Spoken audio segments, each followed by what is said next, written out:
Good morning, everyone, and welcome to the School of Data Journalism, the last day. This is organized by the Open Knowledge Foundation, School of Data, and the European Journalism Center. My name is Zara. We'll be doing, so today this morning we have Eva talking about transforming breaking news with data. And then this afternoon we have a data expedition where you can get more hands-on and working with data, and we'll be around to help you play with data sets and use all the skills you've learned in the previous sessions. There's also certificates available for those of you who come to a few sessions, so come and find me afterwards. And the hashtag that we're using for this session is DDJ School. So, over to Eva. Oh, I didn't know that. Great. Well, welcome, everyone. I know it's the last day, so you're all probably ready to go home. But can you just raise your hands for me if you have any experience doing any type of data journalism? Great, okay, so about a third of you. Fantastic. Okay, so basically what I wanted to go through today was how you can get started in data journalism in a very high impact way. So global breaking news is one of those topics that's really difficult for journalists because it's hard to keep your audience. So when there's a breaking news story, people switch from page to page, from outlet to outlet, trying to find the newest information, right? So what we're going to look at a little bit here is how, instead of just the newest information, you guys can produce the best information with data that's pretty easily accessible, but most journalists don't really access when it comes to breaking news. So I basically waited to prepare this presentation to use an example that's current. So what we're going to look at is two breaking news stories that came out of Kenya in the last 2 weeks. One came out on March 20th, and it's called, this is hashtag list of shame. Has anyone heard of hashtag list of shame? No, sorry. Great, so Kenya has a big corruption problem. And a corruption body, part of the government, did a big investigation of which officials have been implicated in corruption, and they came out with a list of 175 government officials that are somehow being investigated for corruption. So the way this ran in the media was something like this. Kenyan ministers suspended over corruption claims. So 5 of the high-level ministers that were on this list were asked to step down. Some of them were promised ambassadorships. Some of them were promised sort of other things in exchange for stepping down.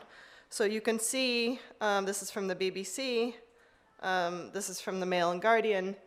So if nothing else, when you use data for a breaking news story, it means you don't have to use the same exact identical stock photo that everybody uses, because you can use a data visualization instead. So that's sort of the first half of the story we're going to talk about. And the second half is a story that actually most journalists haven't really identified as related, but it is quite related. And this is hashtag 174, not just a number. Does anyone know what this one is about? Yeah, it says there. But everyone's read about the Garissa shooting, right? Everybody's read about the terrorist attack that happened on April 2nd, so just a couple weeks ago. And again, breaking news coverage, a little bit sensational. This is NBC's news coverage of the day. And I like this one because it was a follow-up story from the Washington Post, but they couldn't really think of anything interesting to follow up on. So they wrote an entire story saying, we know where everybody is now. Students are accounted for. And this is what happens often. There's sort of fatigue when you're covering a breaking news story, and basically journalists run out of interesting facts to talk about, right?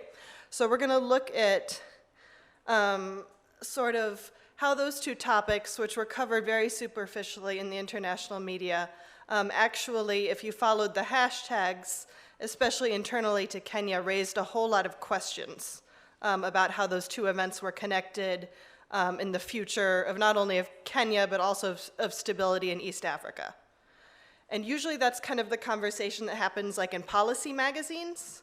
But it's actually pretty easy for you to introduce those topics into your own breaking news coverage without getting too wonky, without getting too dense. So what I did was basically I read through the first 3 days of coverage and hashtags, and I pulled out questions that came up.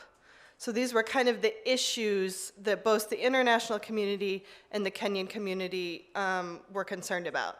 And the first one related basically is terrorism actually a big issue in Kenya, or is the media and the government just kind of using it to distract from Kenya's other problems? So, and this comes up a lot when you're doing data journalism, is you have a number, whether it's fatalities or cases of disease, and it's really kind of hard to figure out whether that's a lot or not. So the first thing we're going to look at is, are fatalities due to terrorism in Kenya, is that really their biggest problem? Is that killing a lot of Kenyans? Is that, in terms of violence, is that an issue that we should even be super concerned about compared to their other problems? And then relatedly, a question that came up a lot is Kenya spending enough on security? You know, they're right on the border with Somalia. Did this happen because they don't have enough security, that there's not enough funding? Is it a funding issue, basically? And sort of another sensational headline that came out of this story was that the special ops of Kenya were flown in about 10 hours after the attack started. And there was a big debate. Was it because all the helicopters were broken? Was it because the foreign minister had borrowed an airplane to take his family on vacation, which did happen? But again, is that the root of the issue? Or does Kenya actually have enough military equipment to respond to these situations? And then from the US perspective, there was a lot of concern about, because it's Al-Qaeda related terrorism, is the US funding a giant counterterrorism effort in Kenya that in part makes it more vulnerable? So who really is funding all of this new Kenya anti-terrorism unit, and is it making Kenya more vulnerable? And relatedly, if the US is funding the counterterrorism, is Kenya too corrupt to actually use the money? And then finally, this last one I think is really important because it has to do, it's often a voice that you don't hear in these stories, and that is, do Kenyans trust their government no matter how much money, how many airplanes, how many guns, how much information do they have? Do Kenyan citizens actually think their government is capable of handling the situation? And that kind of gets into a really big governance issue that we're not going to solve, but we're going to at least introduce our audience to the fact that this does actually have something to do with citizens and governance and not just terrorism. So we're basically, like I said, these are the questions when I read the coverage of the Garissa shootings and the list of shame that people really wanted answered. They provide more context to the story. They help you understand sort of the East African political crisis more in depth. And basically what I did was I only looked for data that was easy to find. If it took me more than 20 minutes, I'm not going to do it, because it's a breaking news story, right? We don't have like a week to sit down and write this. So what like very easily accessible, clean, processed data can we find to answer these questions? Because we could do an entire investigative journalism piece that we publish in 6 months, but that's not the point of this session. The point of this session is the week this happens, what can you report with data that's better than what everybody else is reporting? So looking at the first question, basically, is terrorism even a big issue in Kenya? Did anyone see this map in the New York Times? This was on the breaking news story created by the New York Times. And it basically shows, since 2012, where have the victims of al-Shabaab attacks been in Kenya? And to me, this gets to the issue of, is this data that should actually be put on a map?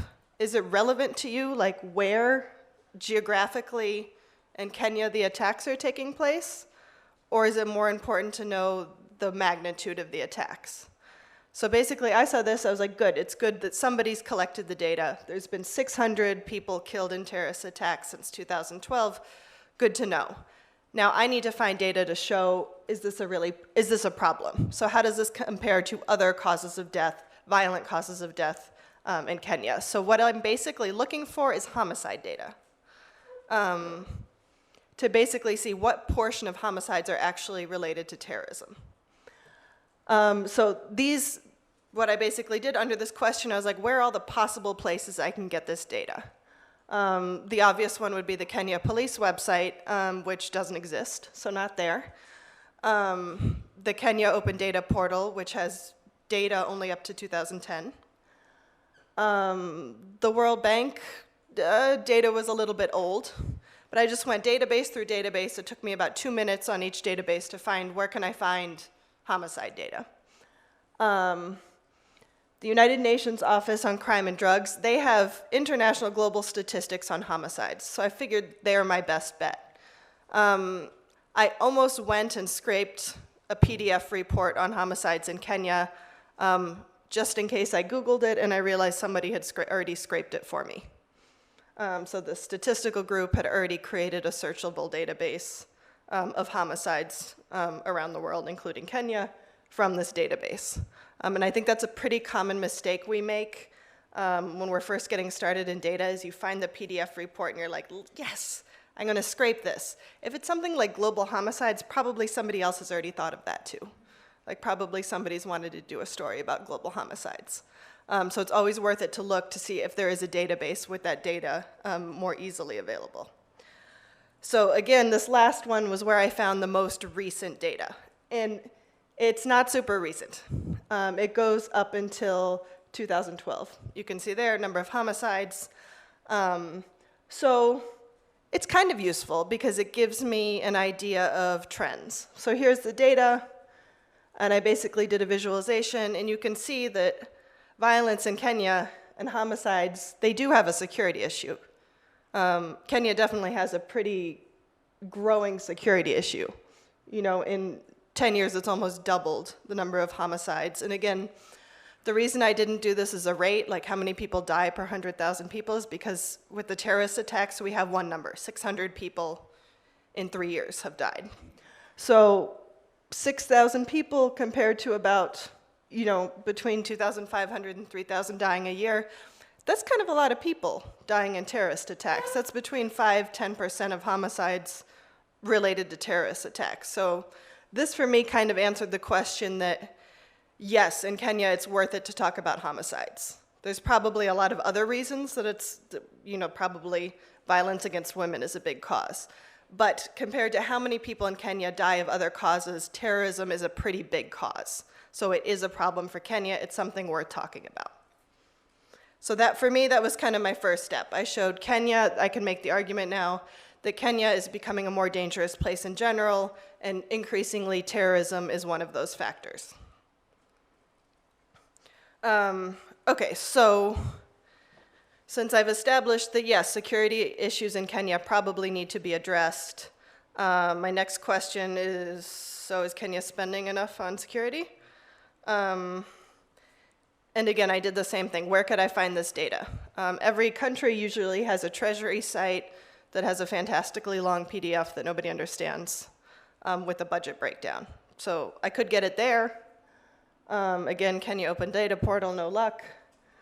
International Budget Partnership is also another, it's an NGO that's a great source of international budget data. They didn't have a searchable data file of the budget. So I could go there, but I was looking for an easier way. Like I said, this entire time I'm looking for the easiest possible way to do this story. Openspending.org, which is a School of Data Open Knowledge project, they also collect budget data. Their most recent budget data for Kenya was from 2012, so too old. Finally, again, I looked at the World Bank. What does the World Bank collect in terms of budgetary data? And what I found out is they kind of collect a lot. I looked specifically at defense and security and found all these different categories of military spending. So of course, I only need one argument for this. Like, I only need to show one statistic. So I went with military expenditures percentage of GDP. World Bank data, one nice thing is you can compare countries. Because again, let's say they spend 15% on security. Is that a lot? Is that a little? Like, no idea, right? So I compared other East African countries. They didn't all have data, but some did. Kenya, in this case, is the purple line. So this at least gives me an idea that, so in Kenya, about 1% of the GDP is spent on security. This is a data wrapper graphic, which I realize when you try to use the free copy and you save it as a PDF, you lose your color codes. So in this case, Kenya's green. Sorry, I realized that last night. Otherwise, I would have paid my $12 for a paid copy. But so we can see that, and I didn't do a correlation between other countries' security issues, but I know that Kenya is having serious security issues compared to, the neighboring countries, and yet they hold pretty steady on the percentage of military spending. So even though the violence and homicides are increasing in this country, military spending, not really. Yeah. Blue is Uganda. I have no idea. Yeah, there's a giant spike in Uganda one year. And if we were writing about Uganda, we would want to figure out what the heck happened in 2011.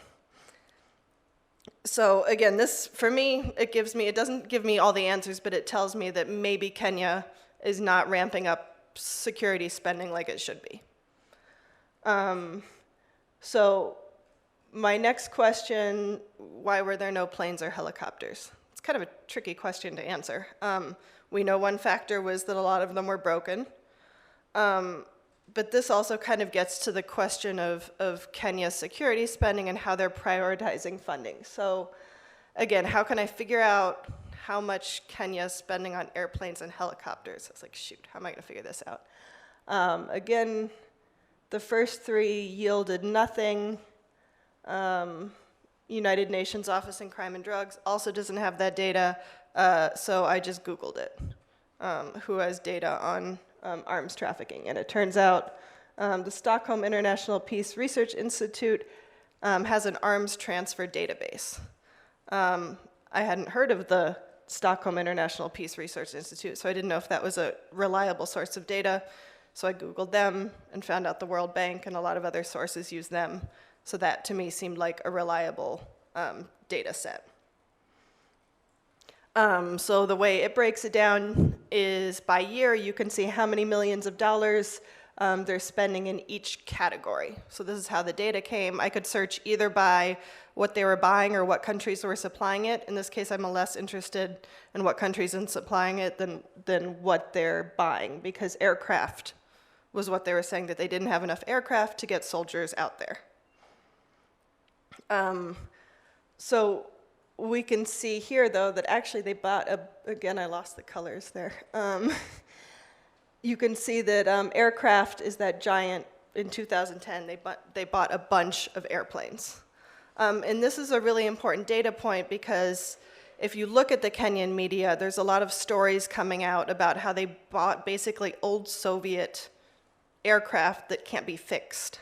So they spent a bunch of money on non-operational aircraft. So if you're going to do a more in-depth story, that's a really good story angle. But for now, we can see that $100 million were spent just a couple of years ago in aircraft. So that's a pretty good sign that there's some corruption going on there, because they should theoretically have enough airplanes. And you can also see that they're basically, since 2007, before this, there was no spending.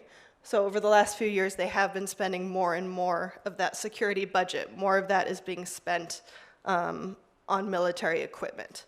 So again, it doesn't make a whole lot of sense that they didn't have enough airplanes. And so then we look at, well, who's buying them all these airplanes? Like, did someone give them a bunch of money for equipment and they just bought some? And a big debate in Kenyan media is like, US is pumping all this money into a very corrupt security system. So the first half of that question is the US pumping a bunch of money into Kenyan security or not? And again, where could I find out whether this was happening? So basically, I want to look at aid to Kenya. Has anybody worked with the aid data database? It sucks. It is impossible to figure out what the heck well, you can figure out what you're searching for. It's impossible to figure out how to download it. So like instead of, again, it was my 20-minute rule. I'm not going to fight. Yes, I'm pretty sure they have the data. It is the most confusing dashboard I've ever seen. So I looked at it and I gave up. OECD database also has a bunch of data, also pretty confusing. Okay, I'm not going to do it. So then I was like, well, most of the accusations are about US funding. So I want to look specifically at US funding.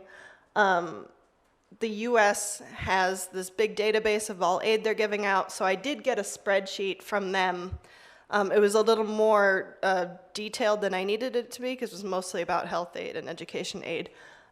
So they have another database called USAID Dollars to Results that actually looks like this and shows you each year how much they're giving for conflict, for security spending. So, and it breaks it down whether it's conflict mitigation, so like peace programs, and then counterterrorism, which is usually training and weapons, right? Money for training and weapons.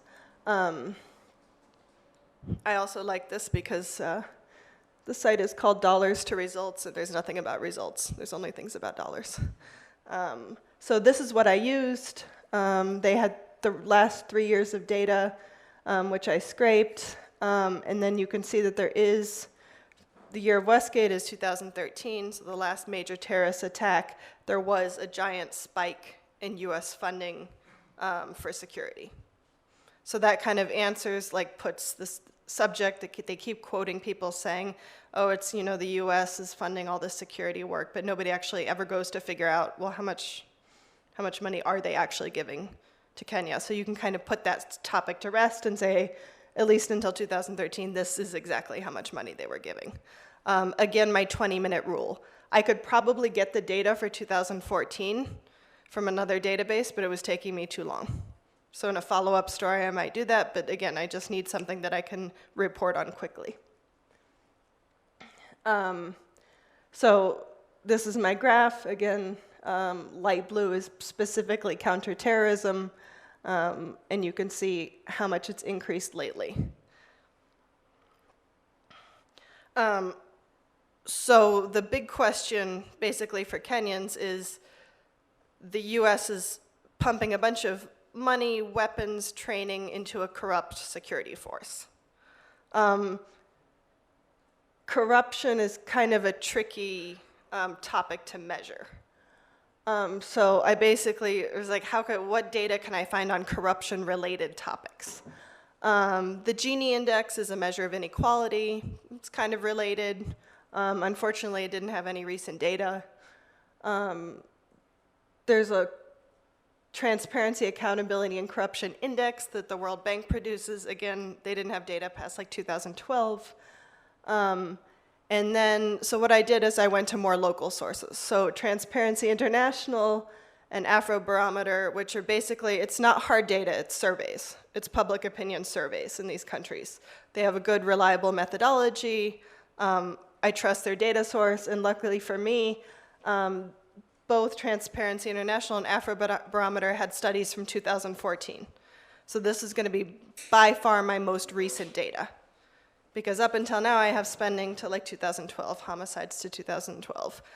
This tells me, okay, with the increase in crime, the increase in funding, do Kenyans think it's working?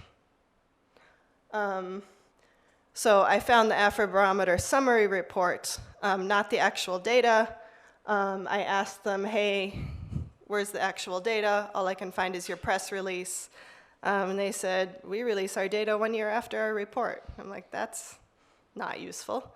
And they're like, well, you can make an official request to have early access to our data. But again, we're covering breaking news. So what I did was just scrape the summary data from the press release. which again, if you're doing a longer term investigation of corruption in Kenya, you would go and there's a link and a Google form, and I would request the data from the whole study, and probably not a lot of journalists have done that before, and you can produce a great story, but I didn't really have time for that. So I just scraped the executive summary, which has the overview data. So what did I find from that?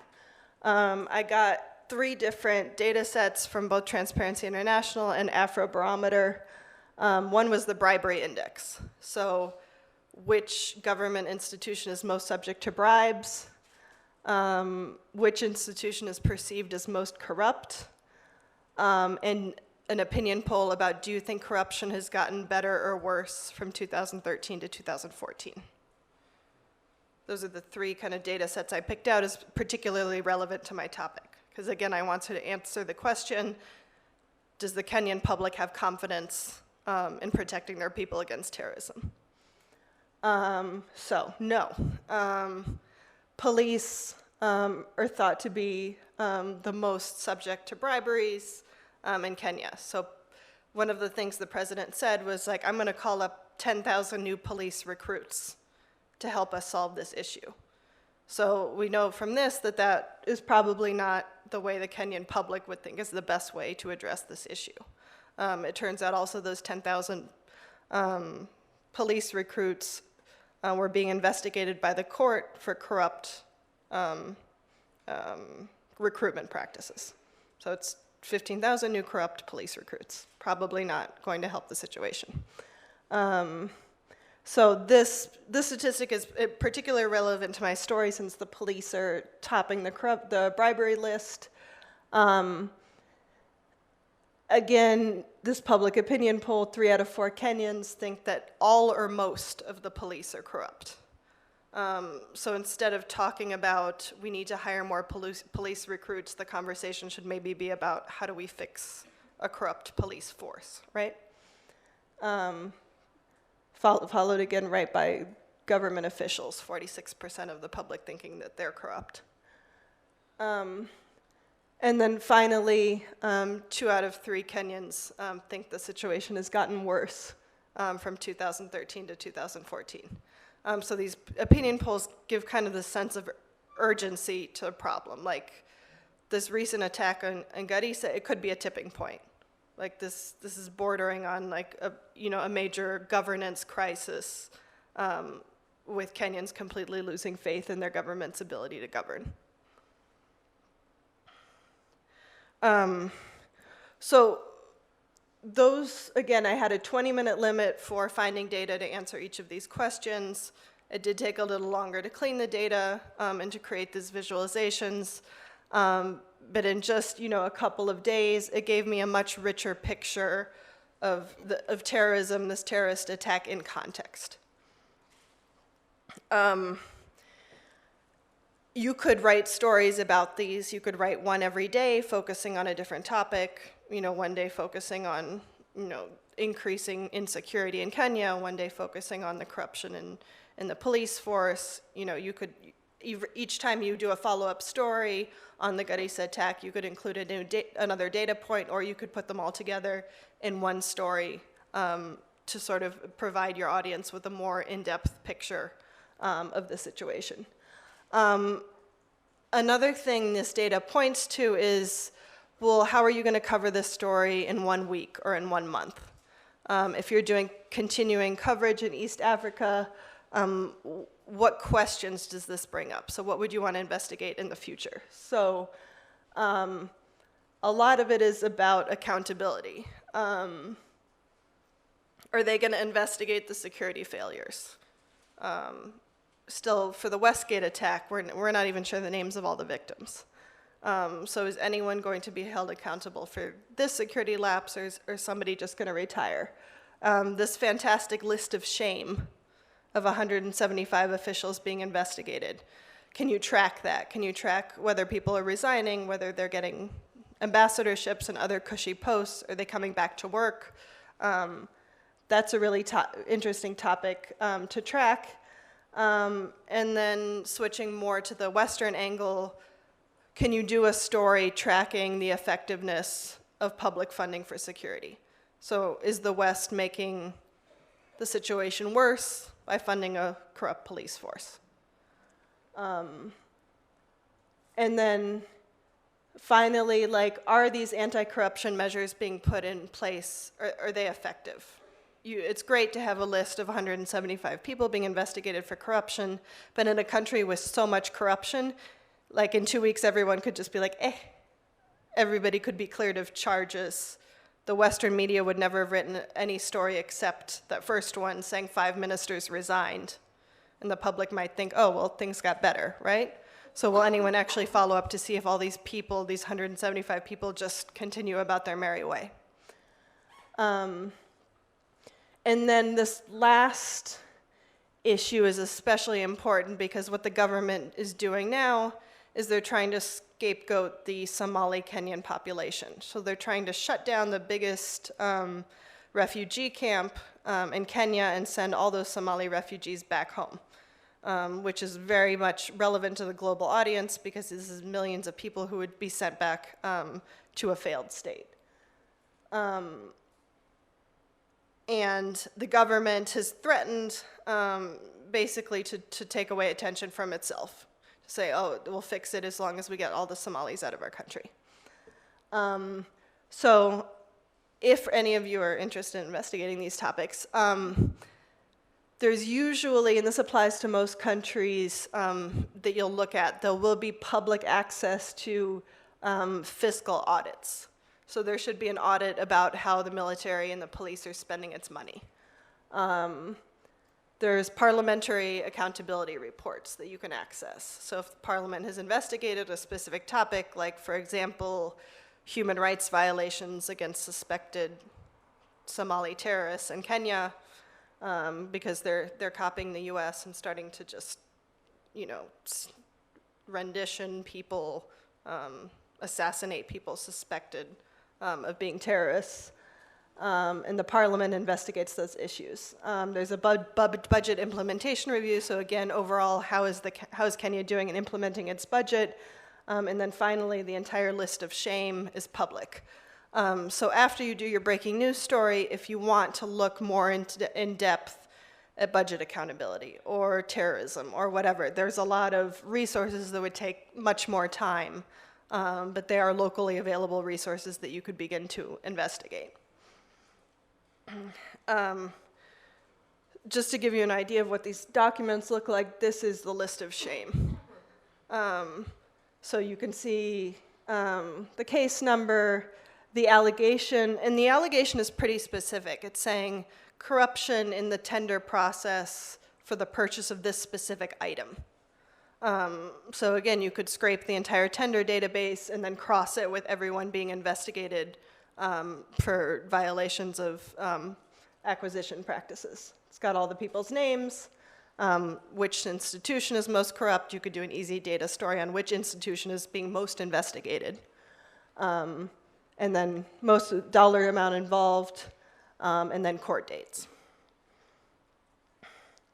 And then again, the sort of looming human rights crisis that's coming is sort of the scapegoating of the Somali Kenyan community that's now sort of come out to defend itself because, I mean, really what Al-Shabaab is trying to do is make it a religious issue, when we can see it's not really so much of a religious issue as it is a governance issue. So covering sort of the backlash against the Somali Kenyan community is a really good way to sort of get into the data of how many Somali Kenyans are actually involved in these and how many innocent people are being targeted. So that's the overview presentation, and now for the workshop component, what I wanted us to do is basically to look at a breaking news story from today and kind of go through the same process of what questions would we ask. Like based on the kind of superficial coverage coming out, can we list 5 questions that we would want to answer for data, and then can we begin to find that data? So we have about 40 minutes left in the session. First, I'll take questions about this, and then we can look at the front page of the BBC, pick a story. Do we not have 40 minutes left? No, we do. I just thought of a story. Oh. Or Zara can decide a story for us. Is there any questions so far about what I've, yeah.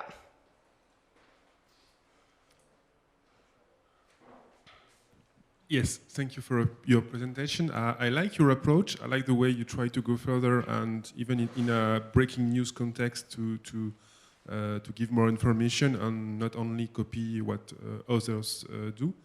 But in my opinion, it might be a bit risky to cherry pick some data from various databases and to publish them without having some expertise on it, without asking a researcher or an expert on these countries, mm-hmm. or because sometimes there can be huge bias, even in official international database, look like very accurate, and sometimes they aren't. Mm-hmm. So, do you really think it's a good idea to publish the kind of graph, the kind of charts you just showed us, mm-hmm. or is it a bit risky to do so without another opinion on them?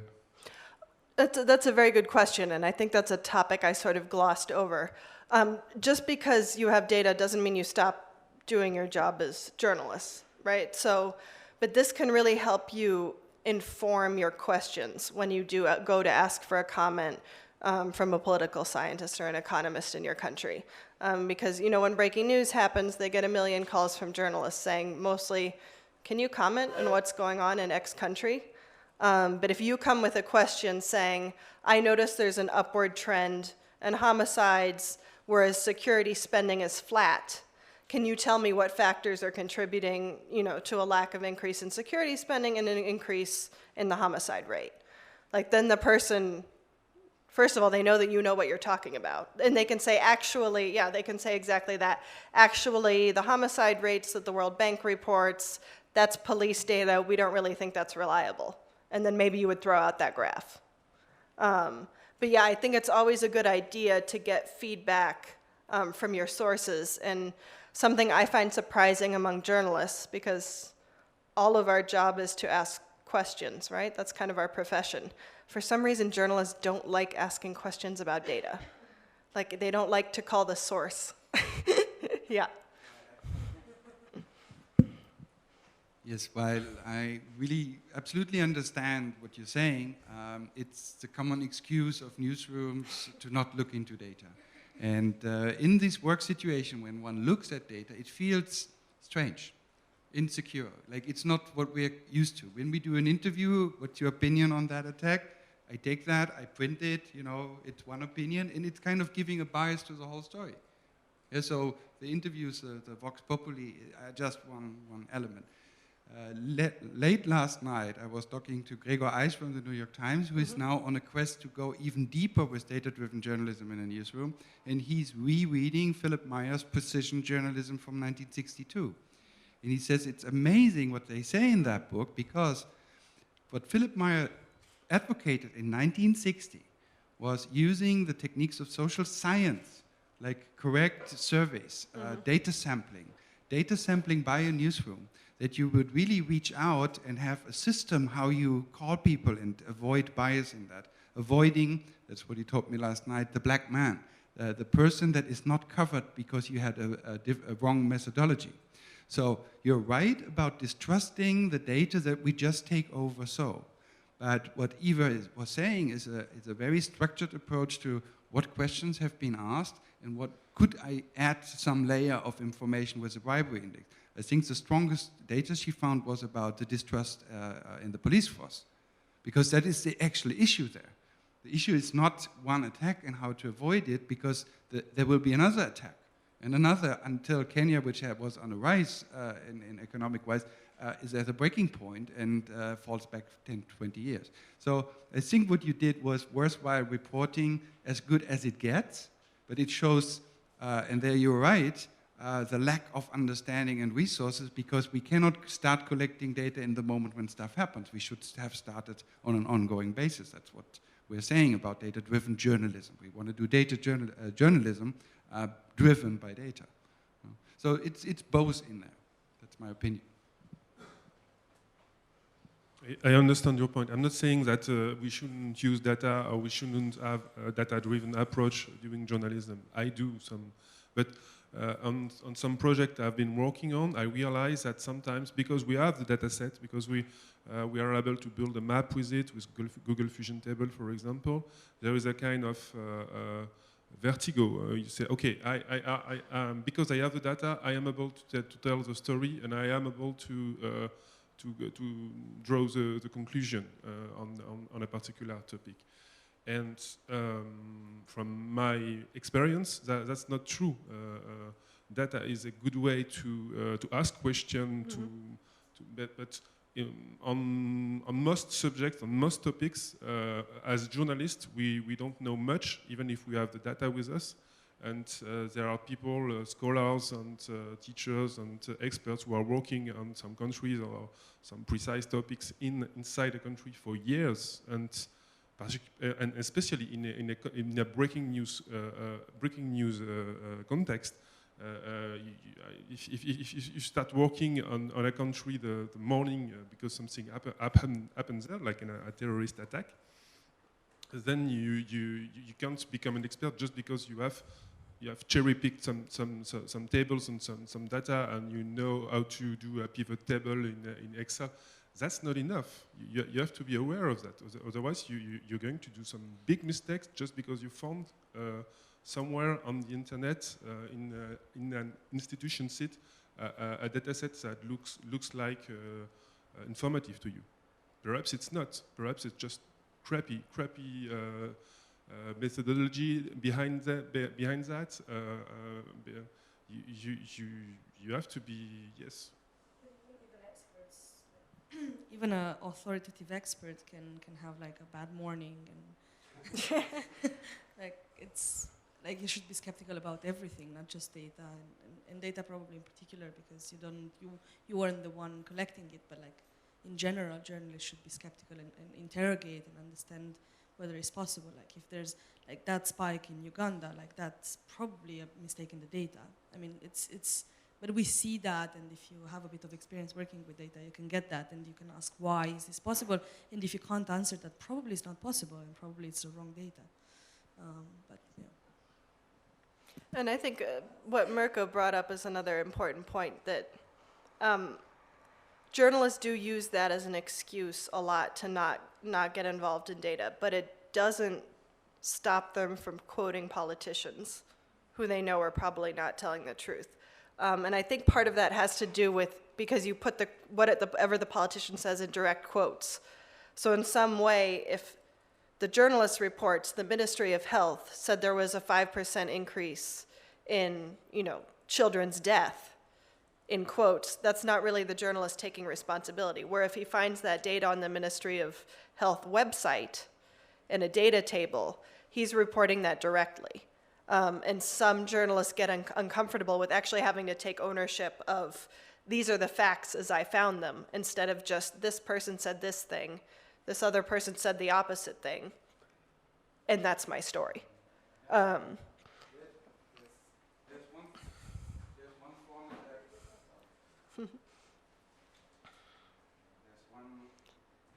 There's one format that the New York Times and other international newspapers recently adopted, would be what we know and what we don't know. To be more open in not claiming to be the only ones being able to tell what the situation is. That is not an excuse, it's a good way to have an ongoing reporting about the story and probing into it. Mm-hmm. Because what you did as a single journalist, and that is not enough energy for the process as a whole, you were questioning the conventions where how the state is run, and the data is just part of the convention that Kenya is a well-run state from one perspective. Right. From another perspective, once you probe into the data, you find holes and problems and issues all over. And I really like what you did about first looking for the questions that were asked on social media, because that gave you guidance. That's what people want to know. And that's where journalists need to step in and try to answer the stories, and then point at the errors and problems in trying to answer them. How secure is Kenya? It's a very vital question. Mm-hmm. So I really liked your approach. It's the first time that I saw this being applied to breaking news in that way. I think the methodology is solid. If you would do it for 5 years with 5 people in your newsroom, how would that change? Right. And that's what we're not doing. Because it's hard and frustrating in the very first days, who's sticking at it? And I have a good overview about the data-driven journalism community around the world, know most of them by first name. It's not that many people working like that in journalism. Yeah. It should grow a little bit stronger. You know? I have a question about impact.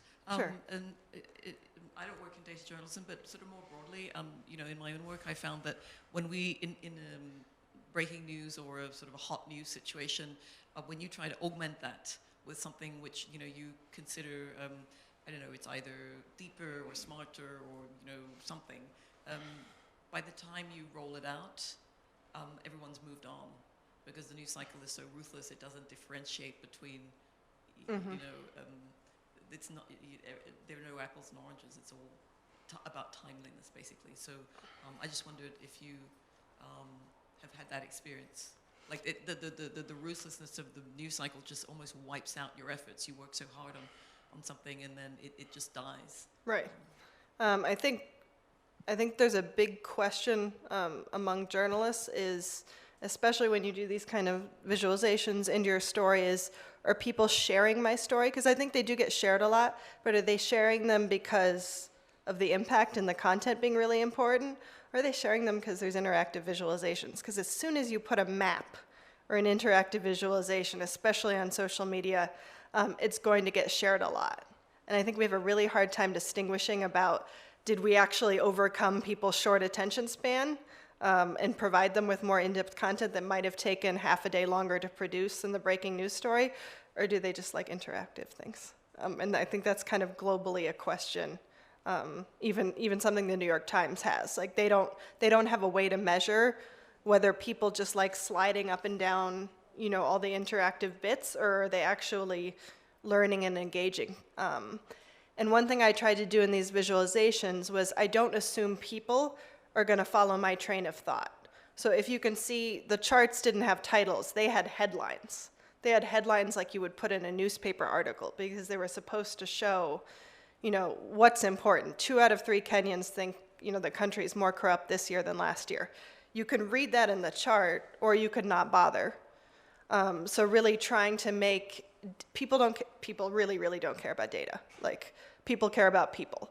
So you have to make your headlines really clear about why should they care about even reading this chart?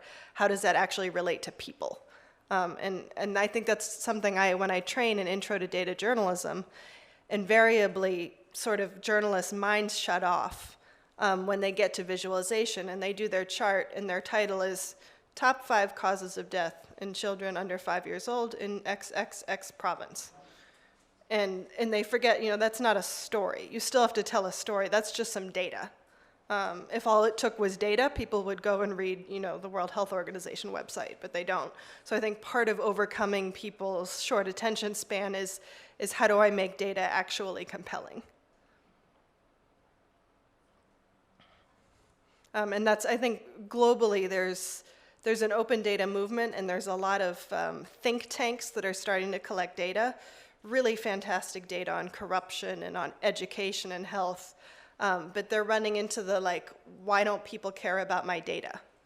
And it's the same, no matter what, people aren't going to care about data. You have to figure out, you need the communicators to tell a story and to tell about a kid, interview the mother of a kid whose 5-year-old died of diarrhea for people to actually care. So mixing that human narrative with your visualizations, again, probably not in a breaking news context, but in almost every other context, you still want to tell a very personalized story.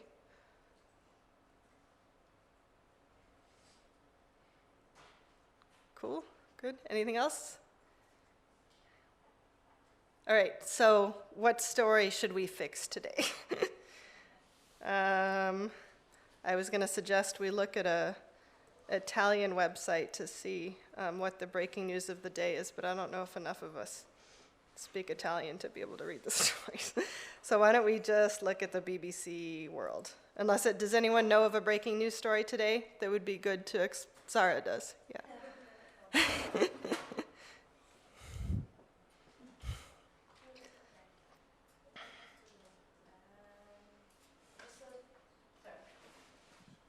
I just saw that a boat with up to 700 migrants capsized last night in the Mediterranean. Yeah, that one. There we go. I read your mind. No, actually, I just opened the BBC homepage.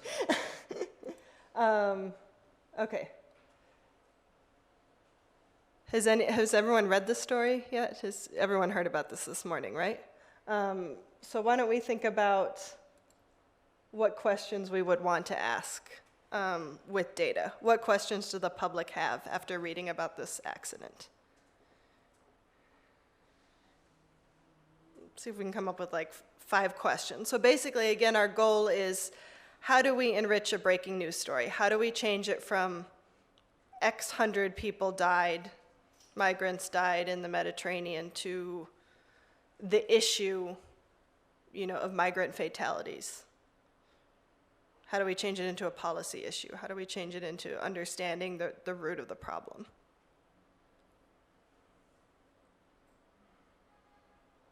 You look like you've got a question. There is migrants files. Yeah. Right. They're a good source. It'll make it easier for us because we can just steal their data. But what are the big questions we want to ask? So now we know in this case that I don't know how many people died. We don't know yet. But what other bigger questions would we want to know to put this in context? How often this happens? How often are there?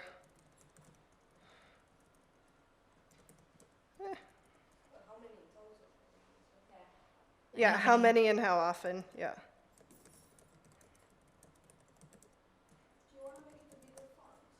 Yeah.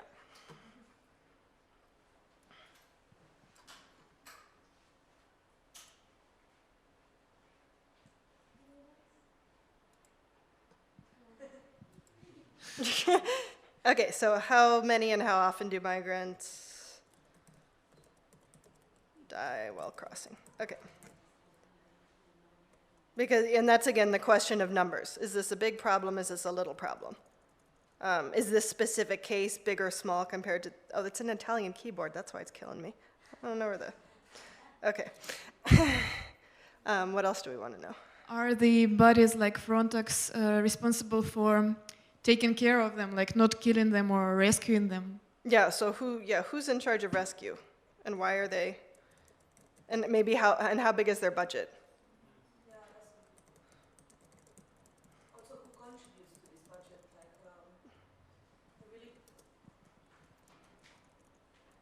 One of the really big debates in Italy is why Europe doesn't help, because a lot of migrants come to Italy and then they would continue traveling, but Italy mostly is perceived to be responsible to rescue them. So yeah, I think budget kind of breakdown and who contributes to this budget is really interesting to see, also for how long other countries have contributed.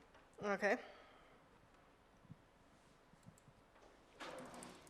And like by extension, is it only a problem of the countries that, that are supposed to rescue them because they're on the Mediterranean, or does Sweden also pay?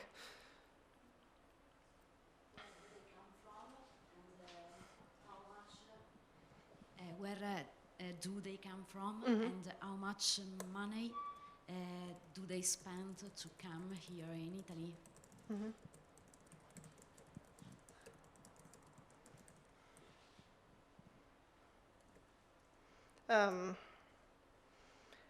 And kind of by extension this is probably very difficult, but in the larger context, is it worth it? Like, how many try it? How many get there? And are there any opinion polls of migrants who have crossed illegally? And would they have said it's worth it or not, right?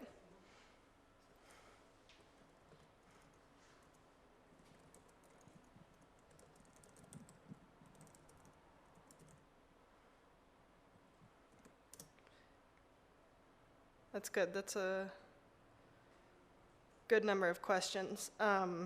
Any others? Yeah. How many made it? So, like, to see the rate of death and what is comparable to? Mm-hmm. So what's the success rate, right, basically?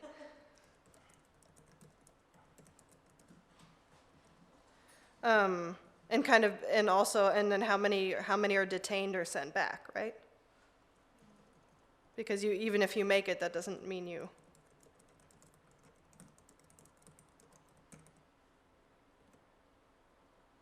Okay, cool. It would be good to know how many actually refugees or asylum seekers there are. Yeah.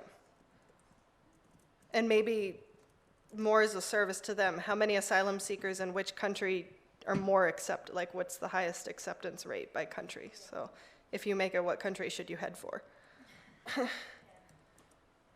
And maybe even by nationality, like maybe some countries accept Eritreans because they have a policy that if you come from an extreme dictatorship, no matter who you are, you're accepted. Maybe another has a policy that's like women are accepted. Like, can we figure out what the dynamics of asylum seekers? Yeah, that's a great one. What happened to my? Oh, there we go.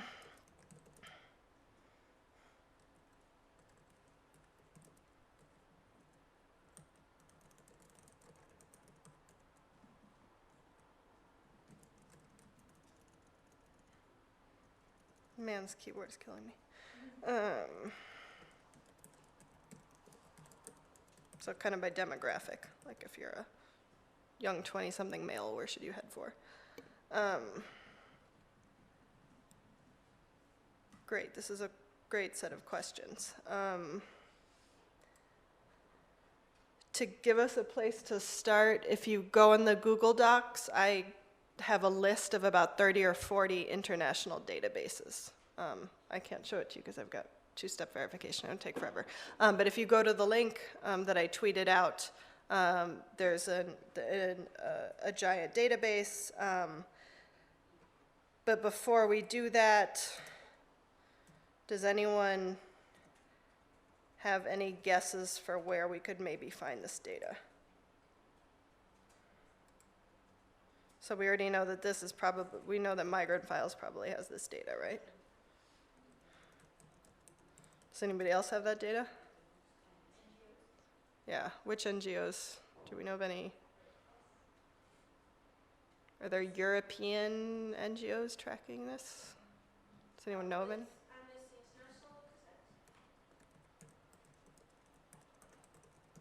Yep, they might have it.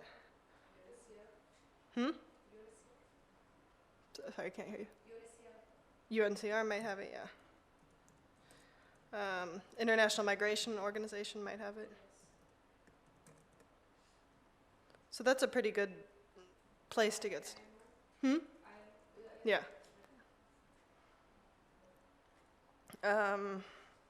Okay, so how would we find data to figure out the budget of rescue operations? Do we have any idea what government body is in charge of that? European Union, yes. Somewhere in the European Commission.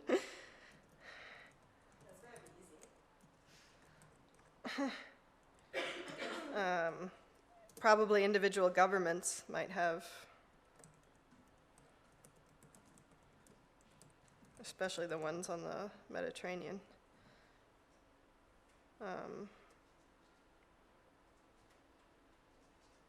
Is there some like European sea, like ocean thing, like patrol, European Sea Patrol, is that a thing? Like if we want to go directly to the organization and get their budget, their entire budget, like whatever organization, whatever body is in charge of rescuing these people. What is their budget? What is their staff? But we don't know what, so the rescue organization is called. We'll have to do some. There is none. Oh man. But it's considered to be important. It seems like from some headlines I found. Okay, yeah, so we would have to figure out who, and again, it might be the Italian Marine Corps' budget or the Maltese whatever budget. We don't know if there's a body.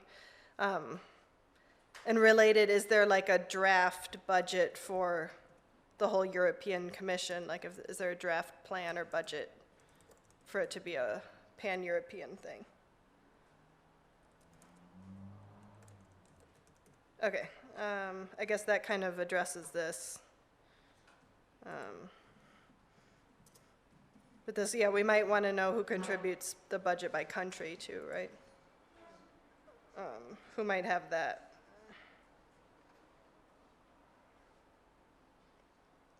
There's probably some sort of European Commission or IMO study, right? That would, I think there was an IMO study.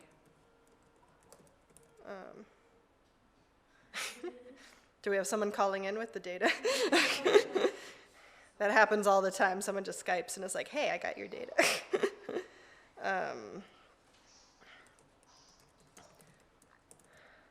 And this is probably an issue that the migrant files tracked. The mafia is in charge of rescue, that's why. But the migrant files probably tracked their impact. So they probably were like, probably on their website somewhere they say, and then this draft policy was discussed, or we met with the foreign minister of Italy or whatever. They probably have some leads to where this is going. And probably the same, like you said, Amnesty International, there's probably a lot of NGOs that are investigating effectiveness.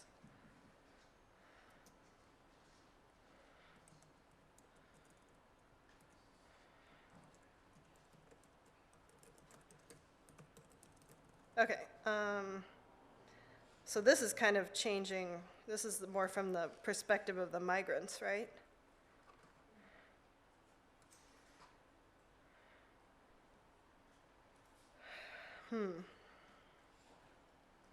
Do we know anyone who studies migration into Europe? Is that country level or? Maybe UNHCR officers? Yeah.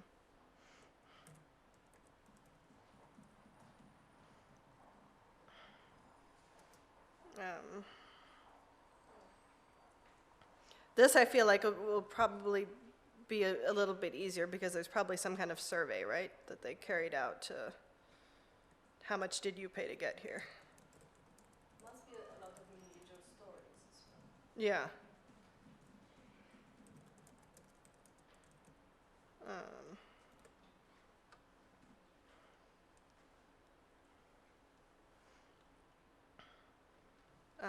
And this is kind of a silly suggestion, but you know, if you do have data on what countries they're coming from and like which they're most successful from, like top 10 signs your boat is going to sink, or these are the, like, if they did some kind of survey of the boats that did capsize, like what are the origin countries? Is it more dangerous to leave from Morocco than it is to leave from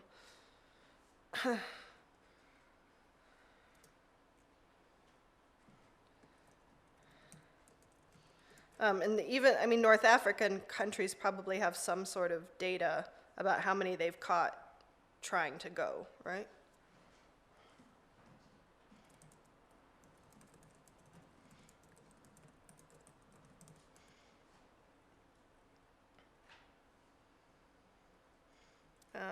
Okay, who's got the data on is the crossing worth it? Again, just interviews with them. Yeah, that might be more, yeah, qualitative information.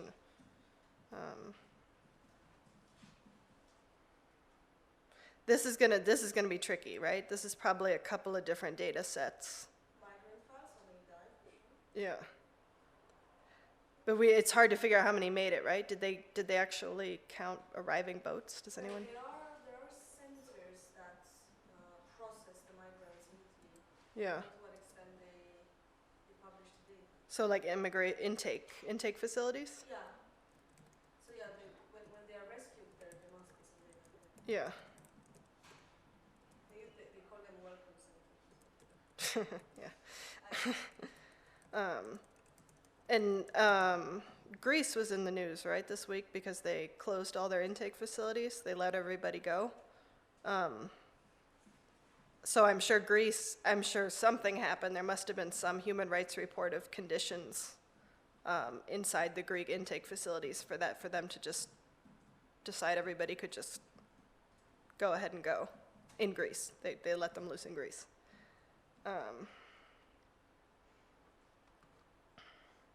This data should be pretty easy to find, right? There should be immigration office data. If not European Commission data.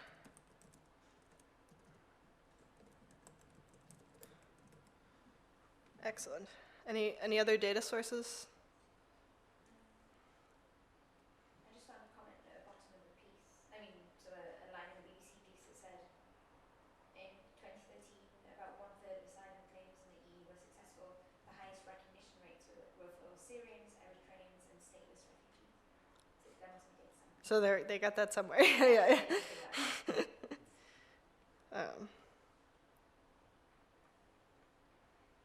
Kind of reassuring, though, that acceptance rates are higher from places that are really terrible. Right? Okay, great. So shall we go ahead and look for the data? We've got 7 different questions. I don't think we even have that many people in here. Do you guys have preferences? A question you want to look into? I'm trying to look into how many are kind of welcome or whatever, intake centers. Intake center data. Okay, so I'm trying to see. I'll look at how many asylum applications is it? okay, so Zara is on this one. Yeah. We'll take number 2, please. Okay. I shouldn't write down people's names because I'm very sorry, but I don't know what everybody in this room's name is. This one's taken.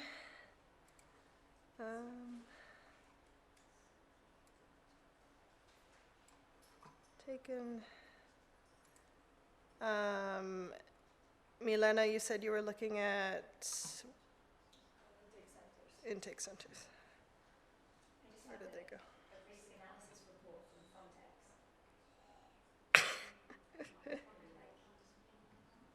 Okay, anybody else? Any preferences?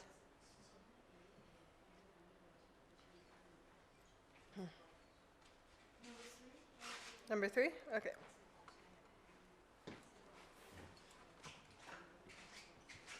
You gonna come hang out with me? Keep me company? You gonna keep me company? What email did you use to register for a database? Because I found you once in the database, but Oh, but it doesn't have the visualizations, right? Yeah. No, yeah, no, that. Yeah, no. No, it's my husband did them. My husband did them. I was in a hurry, so it's actually my husband created them. Okay, but I can put you on Yeah. publishing account now. Okay, great. That's Cool. my point. Yeah. Yeah. You're gonna go with number 1? Great. Okay.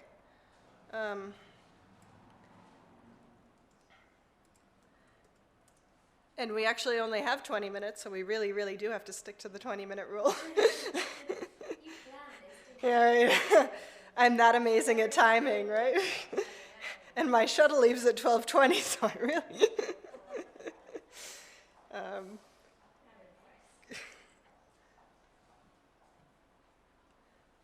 But if you could just tell me where the data is and which account it would have been, because then I can activate it right on the spot.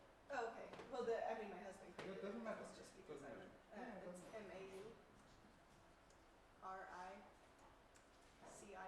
but I would be using my account in the future. Doesn't matter. REYES.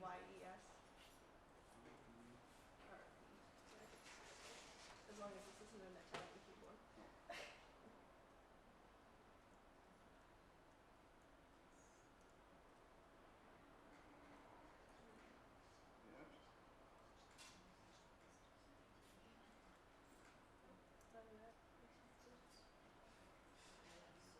Yeah. What? Yeah. Yeah, at Gmail. Sorry for interrupting you, but that's No, no, everybody's now looking on their Yeah, I have it. individual. Yeah, he created all these. just that you know, for the background, when you do trainings or whatever, we have pro bono accounts. Yeah, but my concern is though is because then they eventually have to pay and they have to switch to anything. Oh, okay, yeah, but okay. Oh, in the trainings. Yeah, yeah. Yeah, we're gonna once we have the technology, we'll find a way to let people just use the tool for like a few thousand clicks and. Yeah, we yeah, have- because nobody I work with is from a big enough media outlet. But to I get don't, more. yeah, even the bigger ones are arguing with us endlessly. No. So we have to figure out something because otherwise it's. Yeah, well, right now my trainees are in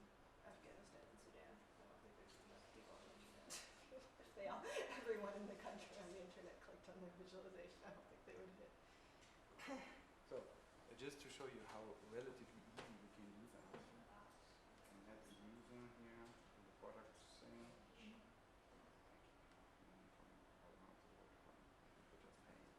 People or like the companies? Both. We're doing, I call it A, B, and C testing because we have three models right now. So I can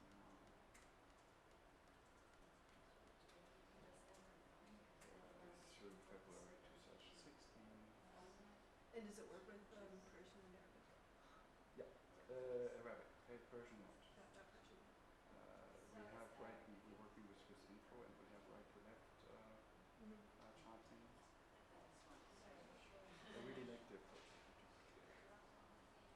Yeah, it's a weird format because it's not enough time for them to actually. It's good. And I didn't know if they bring computers. So. No, it's good. No, but that's just that, we can find ways, and we're looking for ways to support training and non-profits, and students get to us and they can have for 12 months and they get it. Okay, yeah, maybe we'll do that. So it's not worried, in 12 months is quite a long time. Exactly, yeah. So we want to take out, we don't want money from small bloggers and people in Afghanistan. Right. Well, and I like Data Wrapper better because it's very, I've been teaching Infogram lately because it's free, but it's not set up for journalists because I want them to have to see, you have to put your source in, you have to put, I like that it directs them to actually follow. If we would have more traction, more money, it would be further, but there will be a route to Data Wrapper 2.0, which was the tool for in-browser charting. Yeah. Next year. Yeah. Because I also work with them on the visualizations from, via Skype. So. Yeah, and then on another note, I have right now pro clients like banks using Data Wrapper. They pay 10 times what Newsroom would pay. Yeah, right. So you can use the private sector to subsidize the US. That's where we want to go. Yeah. Because €100 per month for a whole newsroom. I mean, for internews in total it would be €100. Yeah, that'd be fine. So. Yeah, it's the only thing I worry about is the trainees. Yeah, but as I said, we can have it's 12 months, it's fine. No, what we can do too is, the problem is we can set up fake emails so that they have access all the time to a free account. Then they don't have this ownership of the chart. Right. So there's a problem.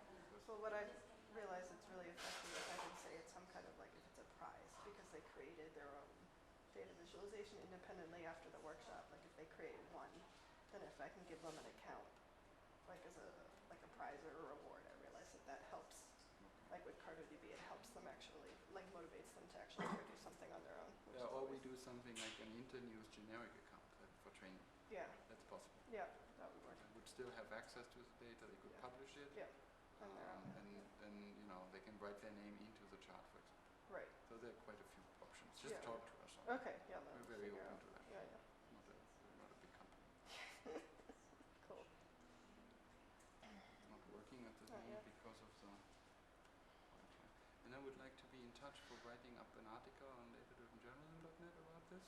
Sure. I took notes. If you could send me your presentation, you need to publish it on something like SlideShare or so? I mean, I tweeted it, but it's on Google. I tweeted it because it's on Google Drive so that everybody could click through the links. When we take that one. Okay. Yeah, I'll just send it to you. No, if I get the link to Google Drive, it would be perfect. And I'm waiting for this to work. The internet hasn't been very good. That's why I did everything offline. Thank you.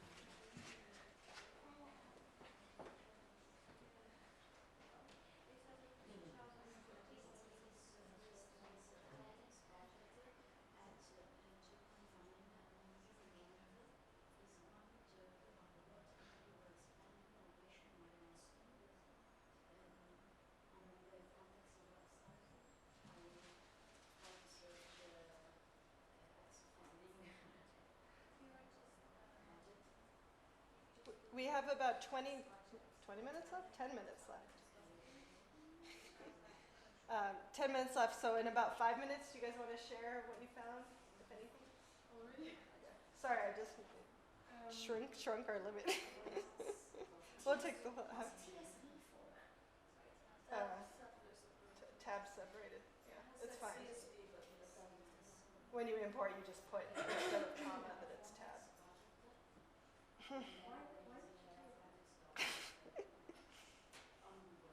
And the first time you encounter it, you're like, why won't you?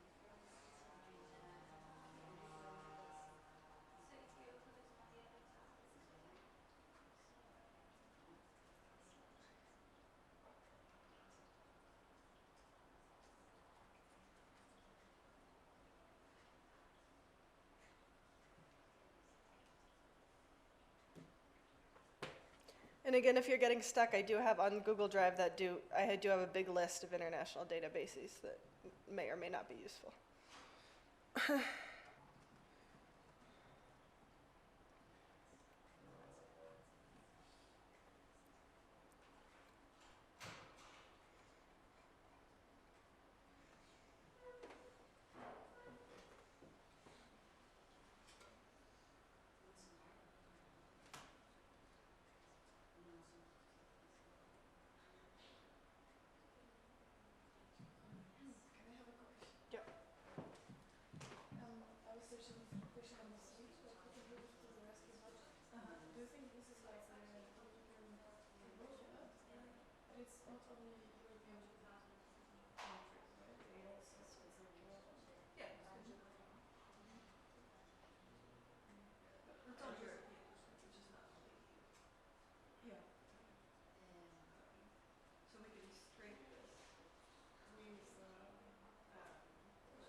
where do we share it? Like we just talk about it. Okay. Tell us what you found and how that could contribute to our breaking news story. Okay, my question was number 3, like who contributes to the rescue budget? So on official UNHCR website, there was a budget for 2014 and 15 split it by country contributing. So we can tell who are the biggest contributors to the UNHCR budget. Great, that's a great addition to who's funding these rescue operations. I was looking at what the success rate of asylum seekers was, and I found a set of data from Eurostat, your key to European statistics, on asylum and managed migration, which seemed pretty good. It's in TSV format, which is weird, and my OpenOffice won't open it, though. It'll only open it in a Word document, which is really annoying. But it's got the success rate by, I think, or you can't even look at it. So on the Frontex website, that is an European agency for migrants, you can find the budget of different year, and so you can compare the spending review of European communities.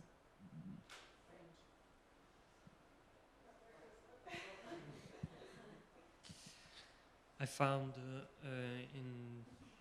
in an IMO report a comparison of border death in the Mediterranean Sea between different years. And so the number of deaths crossing the Mediterranean Sea is 22,000 people between 2000 and 2014. And this data is based on the migrant files. And there is another data, the list of fatalities of United for Intercultural Action, which is an NGO based in Amsterdam. And the latest version, there are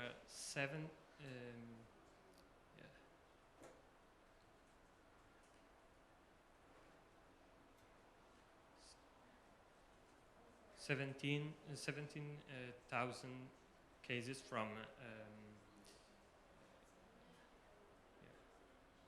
in the latest years.